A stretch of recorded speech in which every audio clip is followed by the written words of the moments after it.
Hello YouTube, this is Morgan, Airspeed Prime here at my next Star Wars comic review. This one is going to be for Star Wars Obi-Wan and Anakin issue number 3. And yeah, this is you can definitely tell this is the middle issue of the series. This is obviously 3 of 5 that we're going to get in this series. And it's good, it continues the mystery about what is going on this planet. What is the whole thing with the open, the closed, and the fact that this planet doesn't seem to have any technology anymore, but they have some and they're really like precious about it. The mystery continues here. What's up with the open and closed? More development of the whole Anakin thing, why he left the Jedi Order, and continuing the backstory with Palpatine and Anakin. It just doesn't really give you any answers. It is just very much the middle part of the story. It tells some things. We end with a little bit of a cliffhanger going into the next part, and I'm excited for issue 4. It's just that this doesn't really give you that many hints as to really it doesn't give you any hints as to help you try and figure out what the mysteries are of this comic. And I think that that's one of the things that I don't feel there's a whole lot to speculate on going into issue 4. It's just okay, cool. I'm excited to go in the kind of journey through this comic. But yeah, so we continue basically immediately off after the end of the last issue. We have our kind of groups that form together. The opened people, Mother Pran and Kalara, have more or less calmed down in relation to the closed guy who is Grecker, and they're seemingly working together now. And they just say, like the open and closed can work together if there's no other choice. And then they notice this thing falling from the sky. It's just this box, and they both are basically obsessed with getting this back. They quickly get it in, but they're, again, Pran and Grecker are super, intent about, we have to get this, we have to keep it safe, but it's also dangerous. And Anakin is just like, is that a sky gift or what? And she says, no, Anakin, you're a sky gift.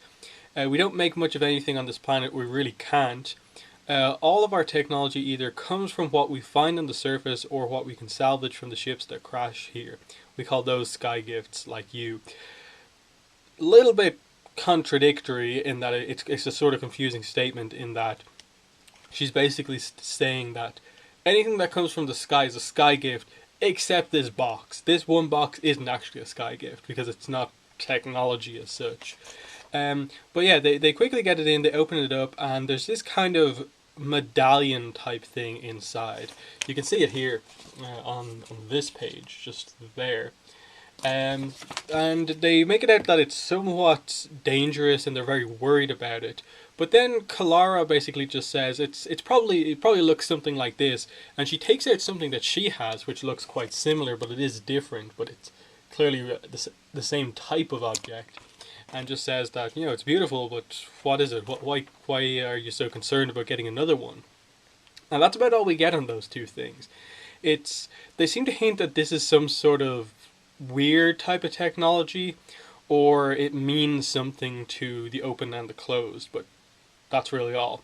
So then we come back to the flashback. Obviously, the end of the flashback last time out, Palpatine had just brought Anakin into the place called Club Kassakar in Coruscant, very low in the city, where it's one of those places that it's below the surface. It doesn't get a lot of sunlight. This is where a lot of bad stuff goes down. And they're in there, they keep their hoods up, and Palpatine just begins to explain to Anakin that, you live your life in the Jedi Temple. It must be so easy for you not having to make such, horrible choices like I have to. And Anakin says, it is the best thing that's ever happened to me joining the Jedi Order. So, at this point in time, he is in no way doubting his role in the Jedi Order, and he's not ready to leave it as he is in the kind of present day. And Palpatine begins to talk about, terrible things happen here. Lives are bought and sold in this club every day. It's revolting. And he apologizes to Anakin for bringing up the concept of slavery. Anakin says, I don't think about it all that much anymore. But Palpatine says, now you and I both know that isn't true. Now, this reference is obviously to issue 2, when they had the flashback of some of the other Jedi younglings who are basically Anakin's peers at the temple, calling him a slave and him getting quite angry about that. So it does still affect him. Anakin asks why the Senate doesn't do anything about the kind of illegal activities going on down here, and he just says, the senators aren't going to do anything about this because they're the people actually like taking part in a lot of this stuff. And we get introduced to this character, Calandra, senator of the Suntilla system, and they basically just say like he completely abuses his position of power. He's constantly making withdrawals from certain planets, and basically betting all that money away. And for some reason, he happens to be one of the most influential senators in the Senate. And Palpatine just says, "I wish he's obsessed with betting. I wish the chance cubes would turn against him one day, because if he lost a massive amount of money, he would become noticed, and they would be able to do something about him." And just as Palpatine says this, the guy rolls the chance cubes and loses a bunch of money. And the implication is very much that Anakin used the Force to kind of force him to lose the game. And Palpatine bursts out laughing at this happening. And he's trying to stay undercover, so these two people and his enforcer come over to them, and they're about to basically beat them up. But Palpatine takes control of the situation very clearly, and he says, "No, Anakin, not here." And he's just like, "No, I just laughed because my son," he calls Anakin his son, "told a joke, nothing more. We're done here. We'll leave." And that calms down the situation completely. But then on the outside, he's just like, "Anakin, your Jedi abilities allow you to move objects through the Force, do they not?" And he says, "Yeah, I'm pretty good at it. Could these abilities be used perhaps to move a chance cube?" And they just end the flashback for this issue on this really kind of ominous page. I really like the art and the kind of symbolism here. But really incredible page there, I think, that just gets across exactly what Palpatine is trying to do. Just manipulate Anakin into this idea of like, the Jedi would never have allowed you to come down here and potentially make a change like that. But on your own, kind of, I think that's what he's planting the seeds here, is that on your own you could actually do this. You could come to these places, cause these things to happen, and change things for the better, using your powers, but not being related to the Jedi Order. And absolutely the idea that you're getting here is that, it was Palpatine up to now, but that is Sidious there. And that's really nicely done, I think. Then comes probably the best section of the book in terms of the present day stuff, and that is that Gregor, who's piloting the aircraft that they're on, begins to talk to Obi-Wan. He just asks him, "The boy, is he your son?" And Obi-Wan just goes through, "No, he's my Padawan. It's something between a student and an apprentice." And just they continue to talk about, like, why are you his teacher? And Obi-Wan explains that my own master asked me to train him. He was dying, I could not refuse. And he talks about how Anakin's important. He has extraordinary potential, both with respect to his own abilities and in his ability to affect the balance of good and evil in the universe. He requires guidance. I swore to provide it. And he just talks about how, ultimately Anakin's not the problem. He is being a really good student. The failure is with me. And Wrecker just says he doesn't think so. The kid idolizes you. You can see it. And he just says, Anakin may respect me, but he's less sure about the order to which we belong. And he says, yes, we have a great power, but we spend a great deal of time teaching our people how to use that power wisely. It requires patience. Anakin finds patience difficult, almost impossible. He hates to wait for anything.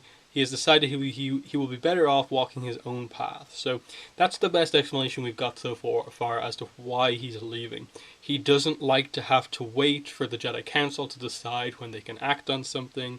And this is kind of what they've been talking about, all these issues up to now, that Anakin just doesn't like to be told when he can and cannot help people. And I think the flashback will eventually begin to hit that point home a little harder than it has up to now. Probably next issue we'll get the full extent of that coming out.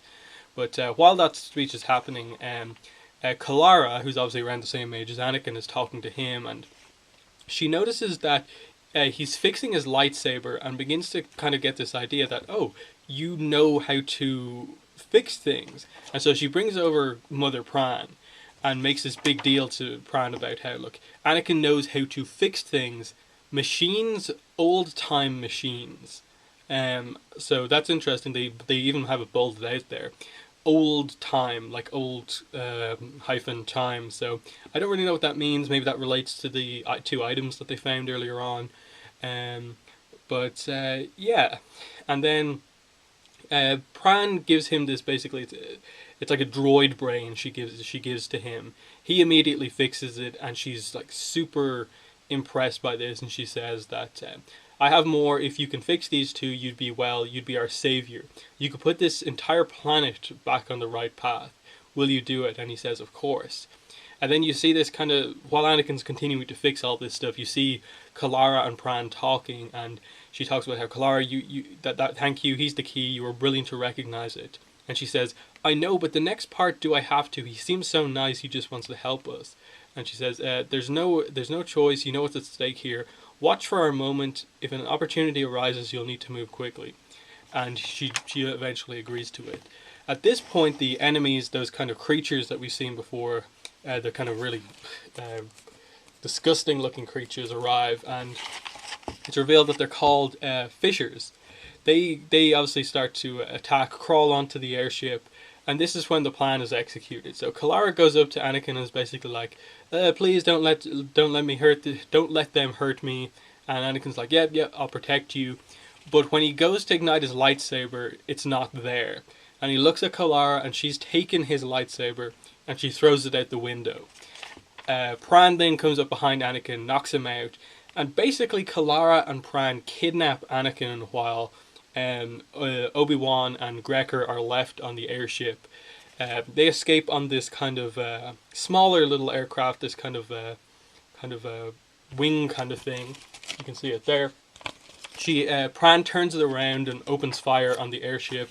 It explodes, and I suppose the implication is that Gregor and Obi-Wan are injured, going down with the ship, potentially dead, and obviously Kalara protested to this, that she was fine with kidnapping Anakin, but the idea that they're trying to take out Obi-Wan and Gregor is a problem for her. So a really interesting way to end it, in that, okay, now these are our two open characters. That's confirmed. Kalara and Pran are both in this open faction. Gregor is the closed guy. So they were working together for a while, but now Pran has kind of betrayed Gregor. She's also captured Anakin because she believes he can fix things, and they clearly have a lot of old technology. The people on this planet, the natives, can't fix technology. That's pretty clear, and they have a special type of technology, potentially called old time machines or something like that, and only Anakin seems to be able to fix this. Now, they're also not aware that Obi-Wan, I wouldn't say is an amazing mechanic or anything like that, but he also knows how to fix things, just not as good as Anakin. So it's interesting that they seem to single out Anakin in this sense. And they're taking him away for some reason because they have a lot of droid brains that they want to reactivate. And the idea that it could help the entire planet, which we know the entire planet is almost abandoned because this war basically wiped the planet out and really lowered the state of technology across the entire planet.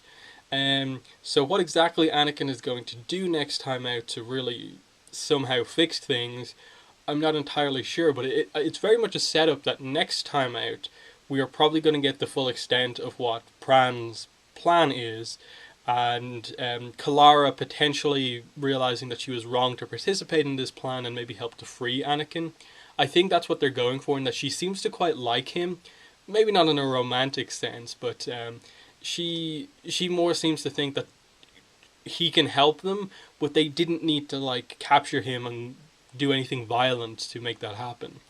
As for Obi-Wan and Gregor, I assume they will team up together, survive the crash, and somehow rush to find Anakin, and maybe Gregor will inform Obi-Wan more clearly about what exactly is going on, what the two kind of medallion type things are from earlier on, the whole concept of sky gifts, where they come from, and that sort of thing. It's a as I said at the start, it's a weird comic in the sense of it's a lot of mystery, it's a lot of, wait, what's going on here? We don't have all the answers just yet. but there's also not enough explanation about what we got just here to really give any solid speculation about what's going on. It makes it really exciting going into the last two issues, but it just means that this issue itself wasn't super satisfying. There's some really cool mystery, but I just came out of this reading like I kind of want issue 4 like right now, and not necessarily because issue 3 was amazing, but because just where the story's going, I'm interested in.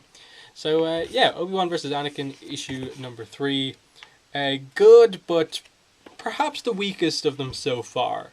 But that's not to say it's bad by any means. It's still really high quality. Love the art. The flashback especially I thought was very well done with Anakin and Palpatine, and they're gradually beginning to hint towards why Anakin had made this decision and has told Obi-Wan that he plans to leave the Jedi Order. I assume we're going to get a point at some stage in issue 4 or 5 where Anakin hands his lightsaber back to Obi-Wan and tells him, and that could be a really important scene as well. But yeah, that has been the review. In the comments, let me know what your thoughts were on the issue and the review. Other than that, thanks for watching, and bye.